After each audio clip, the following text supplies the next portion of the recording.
4 డివిజన్లో మెయిన్ రోడ్డుకి లోపల కార్పొరేటరు గవర్నమెంట్ రోడ్లో పేవ్మెంట్ ఆక్యుపై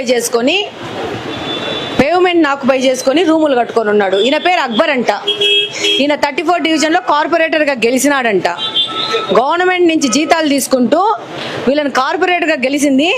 గవర్నమెంట్ ఒక రోడ్లని ఆక్యుపై చేసుకొని పేవ్మెంట్ల మీద రూములు కట్టుకున్నారు జబర్దస్తిగా.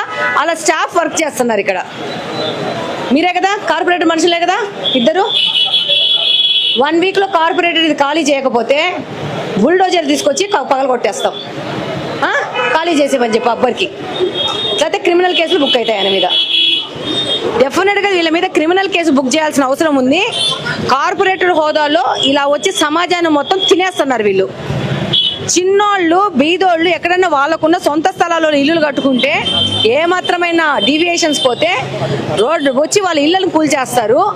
ఒక బాధ్యతాయుతమైన పోస్ట్లో ఉండి ఒక కార్పొరేటర్గా గెలిచి కార్పొరేటర్ రోడ్డు మీద షెడ్లు వేసేసుకొని పర్మనెంట్ ఆఫీస్ పెట్టేసుకున్నాడు. ఇది 5 ఏళ్ల నుంచి వైఎస్ఆర్సీపీ గవర్నమెంట్లో గెలిచిన కార్పొరేటర్ పరిస్థితి. ఈ పక్కన రోడ్లో సేమ్ కాలువ మీద మొత్తం కాలువ మీద ఇది కాలువ. ఒక నిమిషం రామ్మ. ఇట్లా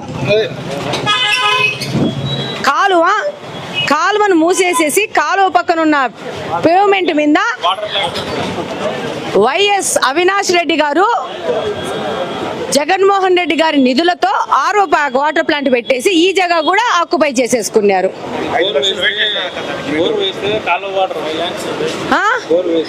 ఇలా ప్రజాధనం దుర్వినియోగం చేయడం ఒక విషయము.